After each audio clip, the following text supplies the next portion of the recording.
Во времето на Ахасвер, на оној Ахасвер кој владееше на 120 покрајни од Индија до Етиопија, во тоа време додека царот седеше на престолот на своето царство во тврдината на градот Шуша, во третата година на своето царување тој даде гозба за своите кнезови и службеници. Така се најдоа пред него заповедниците на персидската и мидиската војска, првенците и покраинските управители. Полни 180 денови тој ги покажуваше богатството и славата на своето царство и величествениот блесок на својата величина.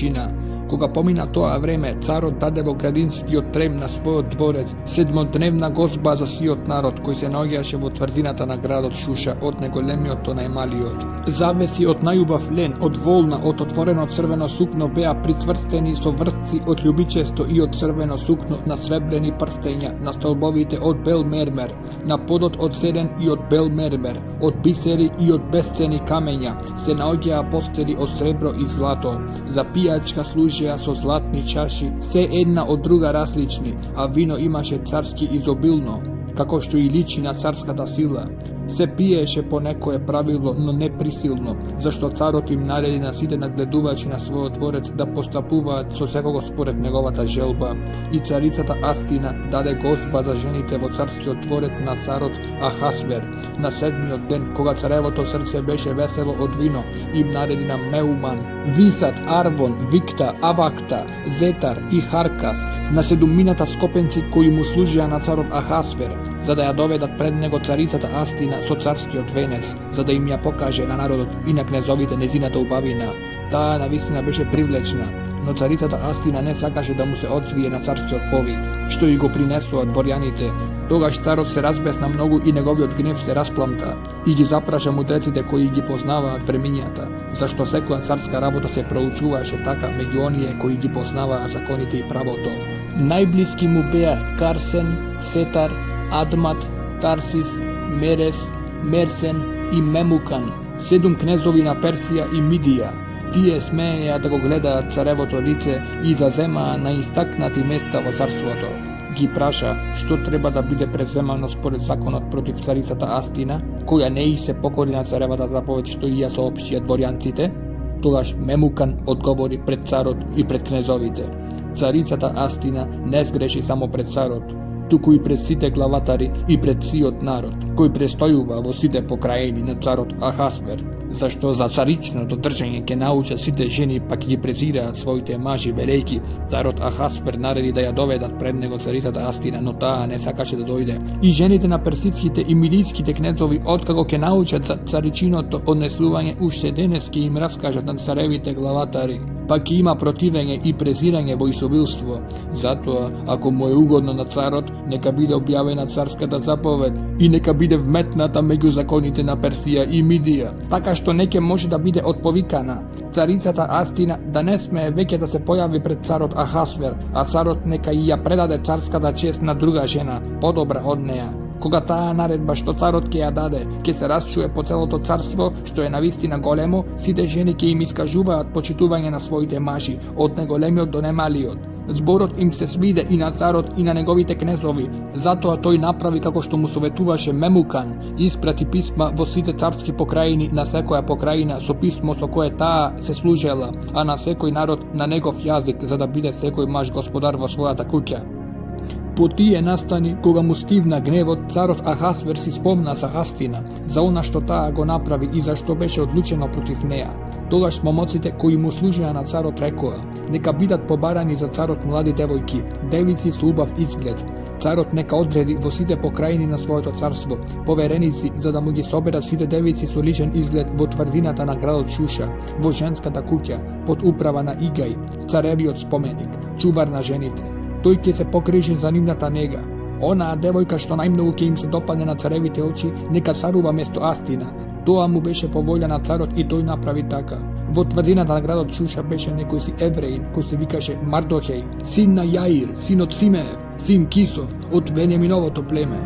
Тој беше протеран од Ерусалим меѓу заточениците, кои ги одведе вавилонскиот цар Навуходоносор заедно со јудејскиот цар Јехонеј. Тој ја одгледуваше Адаса, односно Естира, ќерката на својот чичко, зашто таа немаше ни татко ни мајка. Девојката беше прилична и со убав изглед. По смртта на незиниот татко и на незината мајка, Мардохеј ја зеде кај себе како ќерка. Кога се расчу за царскиот збор и за неговата наредба, многу девојки се собраа во тврдината на градот Шуша под Игаев надзор. Така ја доведоа и Естира во царевиот дворец, под надзор на Игај, чуварот на жените. Девојката им се свиде на неговите очи, таа ја придоби неговата наклонетост. И тој се погрежи за нејзиното разобавување и за издржување. Покрај тоа и даде 7 највредни робинки на царскиот дворец и ја премести заедно со девојките во најудобните простории на женската куќа. Естира не ги спомна ниту народот, ниту потеклото свое, зашто Мардохеј и беше забранил да го направи тоа. Секој ден Мардохеј шеташе пред дворот на женската куќа за да научи како се чувствува Естира и како се однесуваат кон неа. Секоја девојка требаше да влезе кај царот кога според уредбата за жените ќе дојдеше ред на неа, односно после 12 месеци. Зашто тогаш завршуваше времето на нивното разубавување. 6 месеци со масло од смирна, а 6 месеци со миризлива смола и со други масти за женска нега. Па кога девојката влегуваше кај царот и беше дозволено да понесе со себе од женската куќа во царскиот дворец се што ќе побараше. Таа влегуваше навечер, а наутро се враќаше во друга женска куќа, под надзор на Саазгаза, царев споменик, чувар на соложниците. Веќе не му се враќаше на царот освен ако ја посакаше посебно и ако ја повикаше кај себе по име.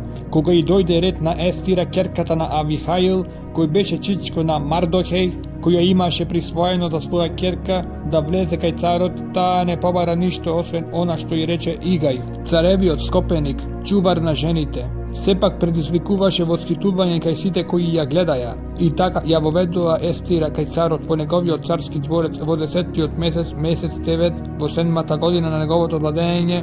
Царот ја залюби Естира повеќе од сите други жени, таа му омиле повеќе од сите други девици и таа ја придоби неговата наклонетост. И тој го стави царскиот венец на незината глава, па таа стана царица место Астина.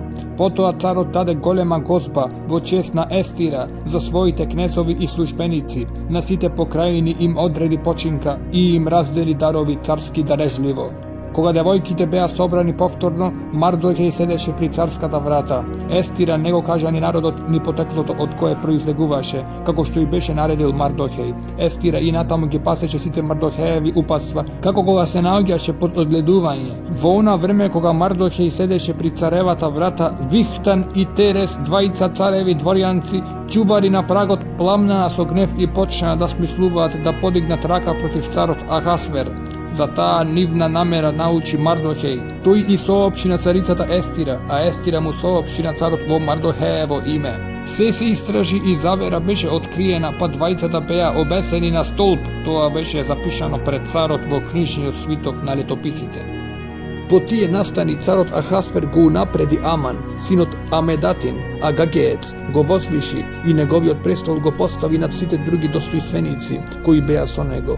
Сите цареви службеници кои се наоѓаа при царевата врата се поклонуваа и коленичеа пред Аман, зашто царот нареди така. Но Мардохеј не се поклонуваше ниту коленичеше. Царевите службеници кои се наоѓаа при царската врата му рекоа на Мардохеј: "Зошто ја престапуваш царевата заповед?" Иако тие му го повторуваа тоа секој ден, тој не ги послуша. Тогаш тие му го јавија тоа на Амана за да видат дали вреди Мардохеевото оправдување, зашто им рече дека е евреин. Кога Аман утврди дека Мардохеј ниту му се поклонува, ниту коленичи пред него, се налути силно, а кога научи на кој народ му припаѓа, му се стори премалку да ги подигне раците против самиот Мардохеј. Туку науми да ги погуби со него и сите евреи кои живееа во сето Ахасверово царство. Во првиот месец, односно во месецот Нисан, во 12-та година на Ахасверовото царување, во присуство на Аман фрлија фур, односно жрепка, за да ги утврдат денот и месецот. Жрепката падна на 13-тиот ден на 12-тиот месец, односно на месецот Адар. И Аман му кажа на царот Ахасвер: "Во сите покрајини на твоето царство има еден народ, распрснат сред другите народи и одвоен од нив. Неговите закони се инакви од законите на сите други народи. Тие не ги пазат царските одредби, затоа царот не смее да ги остави на мир. Ако му е по волја на царот, нека се распише за да бидат убиени тие. А јас ќе им изборам 10.000 сребрени таланти во рацете на поверениците, за да ги внесат во царската ризница." Потоа царот го извади печатниот прстен од раката и му го предаде на Аман, синот Амедатин, а Гагеец, непријател на евреите. и му кажа нека ти бидат сребрениците и народот па направи со нив што ќе биде добро во твоите очи. Во 13-тиот ден на првиот месец беа свикани царевите писари па составија писма за она што наложи Аман и им ги упати на царските наместници, на управителите што стоеа на чело на поодделни покрајини, на кнезовите на секој одделен народ, на секоја покрајина со незиното писмо и на секој народ на неговиот јазик. Писма да се напишани во царево име и врз нив е удрен царевиот печат. По брзоците им беа испратени на сите цареви покрајини посланија за да бидат сите евреи, од децата до старците, децата и жените уништени, погубени и истребени, а нивните имоти да бидат запленети во еден единствен ден, и тоа во 13-тиот ден на 12-тиот месец на месецот Адар. Содржината на оваа наредба, што имаше да стане закон во секоја покрајина, им беше објавена на сите народи, за да бидат подготвени за тој ден. Гласниците тргнаа брзо со царевата заповед. Указот беше објавен и во тврдината на Шуша, па додека царот и Јаман седеа и се честеа, градот Шуша беше вознемирен. Мардохеј научи за се што се случи, ја расхина облеката врз себе, облече врекиште, се посипа со пепел и помина сред град тажејки гласно и горко. Дојде само до царевата врата, зашто со она врекиште врз себе не можеше да помине низ неа. Во секоја покрајина, секаде каде ќе се научеше за царевиот спор и за неговиот проглас, жалоста завладуваше меѓу евреите. Постеа, плачеа и ридаа, на мнозина од нив врекиштето и пепелта им стана легло. Естирините девојки и незините скопеници дојдоа да ја известат за тоа. Царицата се вознемири многу. Му испрати облека на Мардохеј за да ја облече, а да го соблече врекишчето од себе, ама тој одби. Тогаш Естира го повика Атаха, еден од царевите скопеници, кој и беше одреден на служба, па го испрати кај Мардохеј за да научи од него што се случило и зошто е таков. Атах отиде до Мардохеја на градскиот плоштад пред царевата врата. Мардохеј му раскаже што му се случило и подробно го извести за сребрениците што Аман ветил да ги вложи во царевата благајна, за да би можел да ги уништи евреите. Му го даде и преписот од наредбата за нивното погубување, која беше објавена во Шуша, за да ја покаже на Естира, да ја јави да ја наложи да отиде кај царот, нека го моли за милост и нека посредува кај него за својот народ. Атах се врати и ја донесе на Естира Мардохеевата порака. Естира му одговори на Атах и му нареди да му соопшти на Мардохеј. Сите цареви службеници и народот на царевите покрајини знаат дека секој оној, било да е тој маж или жена, кој ќе влезе неповикан кај царот во внатрешното предворје, го чека само еден закон – смртна казна, освен ако царот не го исплучи кон таквиот својот златен жетол и му го поштеди животот, а јас веќе 30 дена не сум била повикана кај царот. На Мардохеј му беа соопштени естерините зборови, па тој и порача на Естира: не мисли дека ќе се спасиш затоа што се наоѓаш во царскиот дворец, единствено само ти од сите евреи, зашто ако молчиш во оваа прилика, на евреите ќе им стигне помош и спасение од друга страна, а ти ќе пропаднеш со куќата и својот татко. Кој знае дали токму и не си искачила до царската чест заради часот каков што е овај. Естира пак му порача на Мардохеј: ајде собери ги сите евреи кои се наоѓаат во Шуша, постете за мене, не јадете ниту пиете 3 дни и 3 ноќи, и јас ќе постам така со своите девојки, така подготвена ќе влезам кај царот, иако е спротивно на законот, па ако треба да загинам, ќе загинам. Тогаш Мардохеј се повлече и направи како што му нареди Естира. Во третиот ден, откако прекрати да пости, ги се облече молитвените облеки и се облече во царската облека и застана во внатрешниот трем на царевата куќа, спроти царскиот дом, а царот седеше на својот царски престол во царскиот дом спроти лесот на куќата. И кога царот виде дека царицата Естира стои во дворот, таа најде благодат пред него и царот го испружи златниот жезел што го држеше во раката кон Естира. А Естира се доближи и се допре до крајот на жезелот. Царот рече: што ти е тебе, царице Естиро? Што сакаш? Ако е тоа и половина од царството, ќе ти биде. Естира одговори: царот, ако му е мило, нека дојде со Аман на гозба што денес ја подготвив. Царот одговори: известете го веднаш Аман за да се исполни Естерината желба. Царот дојде со Аман на господа што ја подготви Естира. Додека пиеја вино, царот и рече на Естира: што и да побараш ќе добиеш, што и да посакаш, ако е тоа и половина од царството, ќе ти биде.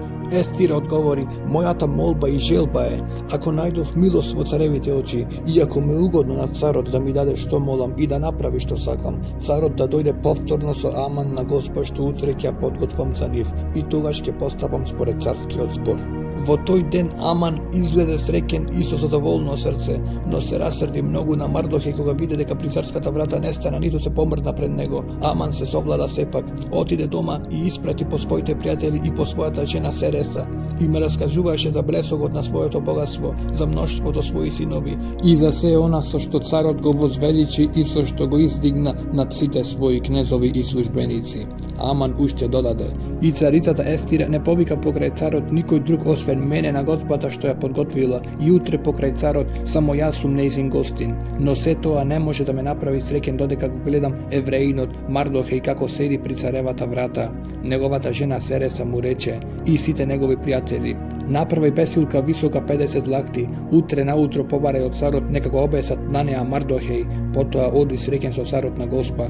Советот му се виде добар на Аман, па тој нареди да се направи бесилката.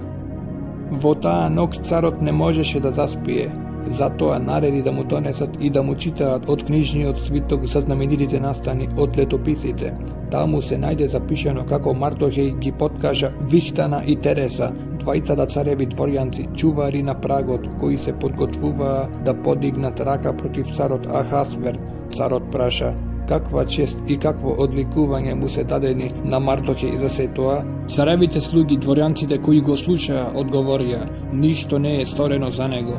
Тогаш царот праша кој е во предворието, а во надворешниот двор на царскиот дворец беше стигнал Аман, за да бара да го обесат Мардохеј на бесилката, што веќе беше направена за него.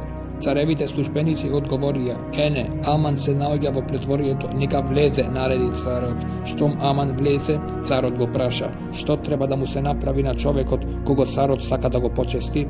Аман си рече во себе: кого сака царот да го почести ако не мене? Затоа му одговори на царот: за човекот кого царот сака да го почести треба да бидат донесени царските облеки, што самиот цар ги облекува, и да биде доведен коњот кого царот го јава, и да му биде ставен царски венец на главата. Облеките и коњот царот нека му ги предаде на еден од најугледните цареви кнезови, за тој да го облече оној кого царот сака да го почести и нека го одведе на коњ до градското трговиште, извикувајќи пред него: така му бидува на оној кого царот сака да го почести. Тогаш царот му нареди на Аман: земи ги веднаш облеките и коњот како што рече, па направи така со евреинот Мардохеј, кој седи при царевата врата, и не пропуштај ништо од она што си рекол. Аман ги зеде облеките и коњот, го облече Мардохеј во облеките и го помина на коњот по улиците на градот, викајќи пред него: така му бидува на оној кого царот сака да го почести. Малку потоа Мардохеј се врати кај царевата врата, а Аман тажен и со покриена глава отиде бргу дома да и раскаже на Сереса, својата жена, и на сите своји пријатели што се случи. Неговите советници и жената Сереса му рекоа: ако Мардохеј пред кого почна да се сопнуваш му припаѓа на еврејскиот род, не ке го надвиеш, туку тој без друго ќе те обори. Уште разговараа за тоа, кога ете ги царевите дворјанци, дојдоа да го бараат Аман, за да го одведат бргу на госпата што ја подготвила Естира. Царот и Аман дојдоа на господа на царицата Естира, и во тој втор ден, додека се пиеше вино, царот и рече на Естира: која ти е молбата, царица Естиро? Ке ти биде задоволена. Која е твојата желба? Ако е и половина од царството, ке ти биде. Царицата Естира одговори: ако цару најдов милост во твоите очи, и ако ти е по волјата, нека ми биде подарен во името на молбата животот, а во името на желбата мојот народ, зашто јас и мојот народ сме предадени за погубување, за колење и за уништување. Да бевме предадени во робство, ке молчев, зашто неволјата не ке беше штетна за царот. Но царот Ахасвер ја прекина царицата Естира во спорот, па ја праша: кој е тој? Каде е тој што намислил да направи нешто такво? Тогаш Естира одговори: прогонувачот и непријателот е Аман, овој злосторник. Аман се исплаши пред царот и царицата. Царот гневен го остави виното, та отиде во градината на дворецот. Аман остана покрај царицата за да ја моли за својот живот, зашто увиде дека е готова неговата несреќа пред царот. Царот се врати од градината во дворницата каде се пиеше виното. Дотогаш Аман беше паднал на постелката врз која се наоѓаше Естира. Се обидуваш уште и со насилство на царицата, и тоа во мојот сопствен дом, извика царот. Туку што тие зборови излегоа од царевата уста, му го покрија лицето на Аман.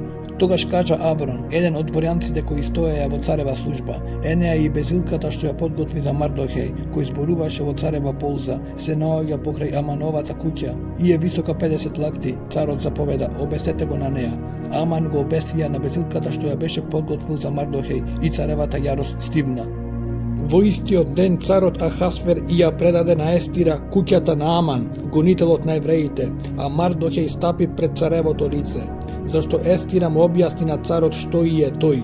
Царот го извади печатниот прстен што веќе му го имаше од земено на Аман и му го даде на Мардохей, а Естира го постави Мардохей над Амановата куќа. Тогаш Естира пак му проспорува на царот, му се фрли пред нозете, се расплака и го замоли најтопло да го осуети злото на Агагеецот Аман и опакиот наум што го имаше засновано против евреите. Царот го испручи кон Естира златниот жезол. Естира се подигна, застана пред царот и рече: ако му е волја на царот, ако најдов милост пред неговото лице, ако му е право на царот, таа ако сум мила во неговите очи, нека отповика писмено се што напиша Аман, синот Амедатин, Агагеец, со опака намера да се погубат евреите кои се наоѓаат во сите покрајни на царството, така како би можела јас да ја гледам несреќата, што би го погодила мојот народ, како би можела да ја гледам гибелта на својот род. Царот ја одговори на царицата Естира и на евреинот Мардохей: ете и ја подарив на Естира Амановата куќа, а него го предадов да биде обесен, зашто ја беше подигнал својата рака против евреите. А вие во царево име напишете за евреите што ќе ви е угодно и запечатете го со царевиот прстен, зашто е неоповиклив прогласот што е напишан во царево име, да запечатен со царевиот печат. Тогаш во 23-тиот ден на 3-тиот месец, односно на месецот Сиван, беа повикани царевите писари и според се што имаше наредено Мардохей, им се напиша на евреите, на наместниците, на управителите и на кнезовите на покрајните од Индија до Етиопија, а беа 127 покрајни, на секоја покрајна со незиното писмо, на секој народ на неговиот јазик, па и на евреите со нивното писмо и на нивниот јазик. Тој ги напиша писмата во името на царот Ахасвер и ги запечати со царевиот печат, па ги распрати со брзоците, кои јаваа на коњи и на маски од царската коњаница. Царот им дозволи на јудејците по сите градови дека можат да се состануваат, да го бранат својот живот, да ја погубат, да ја истребат и да ја сотрат секоја народна или покраинска војска која би ги нападнала, не поштедувајќи ги ни децата ни жените, а им беше слободно да им ги ограбат нивните имоти. Се во истиот ден во сите покрајни на Ахасверовото царство, во 13-тиот ден на 12-тиот месец, односно на месецот Адар, преписот на писмото, што имаше да стане закон во секоја покрајна, беше објавен меѓу сите народи, за да бидат во тој ден евреите подготвени да им се одмазат на своите непријатели. Брзоотците, коњаниците на царевите нескопени коњи тргнаа веднаш и летнаа по царевата наредба. Наредбата беше објавена и во тврдината Шуша. Мардохей излезе од кај царот облечен во царска облека од црвено сукно и од лен, со голем златен венец и со наметка од одлична ткаенина и од отворено црвено сукно.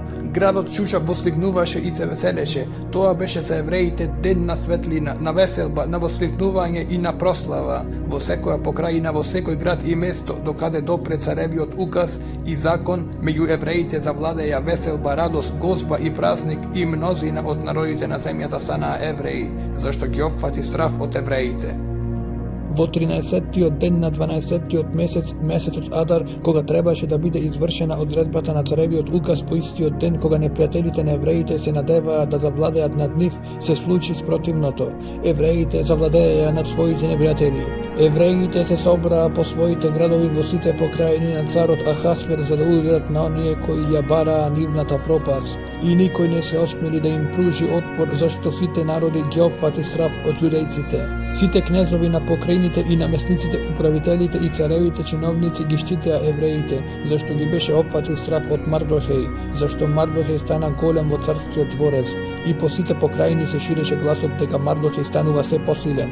И така евреите удрија со меч по сите своји непријатели, ги исекоа и ги сотреа, со своите мразители постапија како што им се сакаше. Само во тврдината Шуша евреите погубија и сотреа 500 луѓе. Ги погубија Фарсандат, Далфон, Аспат, Порат, Адали, Аридат, Фармас, Арисај, Аридај, Ваезат и 10 синови на Аман, синот Амедатин, гонител на евреите. но не се полакомија по имот.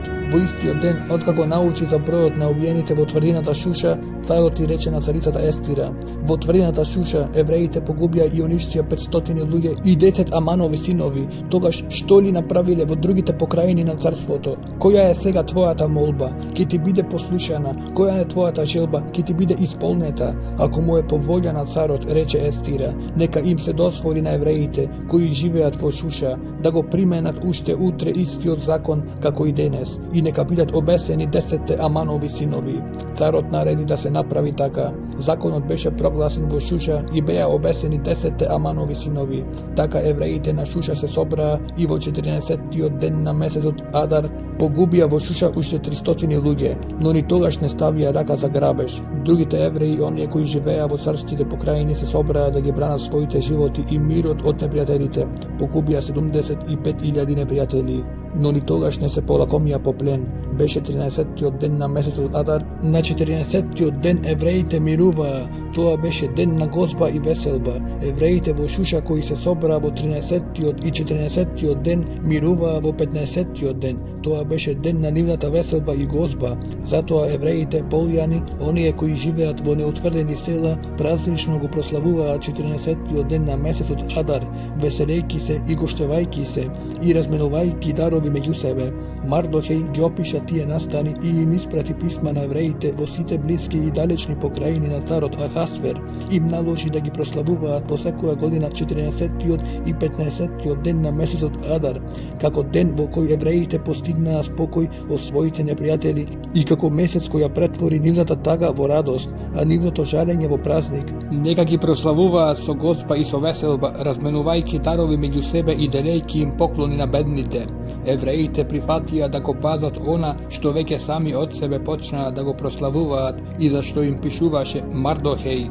Аман, синот Амедатин, Агагеец, гонител на евреите, кога науми да ги уништи сите, фрли пур, односно жрепка, за нивното погубување и истребување. Но кога царот научи за неговата замисла, тој нареди писмено, нека се обори врз неговата глава опаката замисла што ја беше засновал против евреите и нека биде обесен, тој и неговите синови. Затоа тие денови се наречени Пурим според зборот Пур, затоа според сета содржина на тоа писмо и според она што видоа и што им беше принесено, евреите се обврзаа неотповикливо и прифатија за себе, за своите потомци и за сите оние кои ќе се здружат со нив, дека ќе ги прославуваат секоја година тие 2 дена според тој пропис и во тоа време.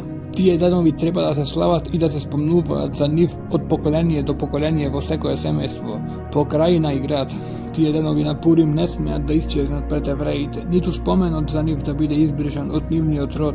Царицата Естира, ќерката Авихаилова и евреинот Мардохеј го напишаа тоа што посебно за да го подкрепат така уште еднаш писмото за Пурим. Писмата им беа испратени на сите евреи во 127 покрајни на Ахасверовото царство со порака на мир и верност, за да ги пазат тие денови на Пурим во нивното одредено време, како што го одредија тоа евреинот Мардохеј и царицата Естира, и за да пазат пост и молитви, онака како што тие се обврзаа себе си и своите потомци. Така Естирината наредба ги озакони овие прописи за Пурим и тоа беше запишано во книжен свиток.